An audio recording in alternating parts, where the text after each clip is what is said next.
Dianggap kabur karena matikan HP saat proses penagihan. Ada nggak di antara teman-teman yang jenuh, yang stres, kena penagihan terus sama pinjol, akhirnya kalian memutuskan untuk, ya mending matiin aja lah HP-nya, tapi malah diancam akan dimasukkan ke penjara karena kabur-kaburan dan dianggap membawa kabur atau mencuri uang perusahaan atau ya lalai lah ya teman-teman ya. Hal-hal seperti ini tuh sering kali diancamkan ya ketika orang-orang itu telat bayar atau gagal bayar, sering kali diancamkan kalau misalnya tidak sesuai dengan ya tenggat waktu bayarnya.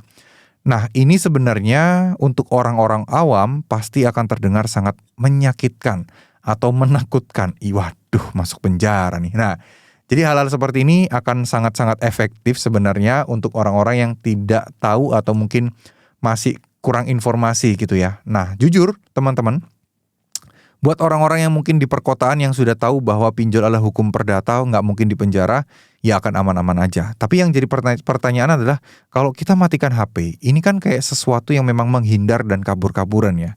Benar nggak sih ini bisa beneran dimasukkan ke penjara? Jawabannya tidak. Kenapa? Karena kalian mau matiin HP dan lain sebagainya, itu sulit dibuktikan bahwa kalian memang sengaja buat kabur, itu sulit dibuktikan. Ya bisa aja kan kalian alasan HP-nya baterainya lowbat, HP-nya rusak dan lain sebagainya, itu banyak hal. Dan itu pun tetap masih masuk ke ranah perdata, bukan pidana. Yang akan jadi masuk ke ranah pidana adalah kalau kalian emosi terhadap DC-nya dan teman-teman melakukan ancaman-ancaman secara fisik, secara verbal, itu baru akan bisa masuk ke ranah pidana. Dan kalaupun kalian melakukan pemalsuan data, itu baru masuk ke ranah pidana. Tapi kalau teman-teman tidak melakukan itu, ya menurut saya tidak ada yang perlu kalian khawatirkan. Ya.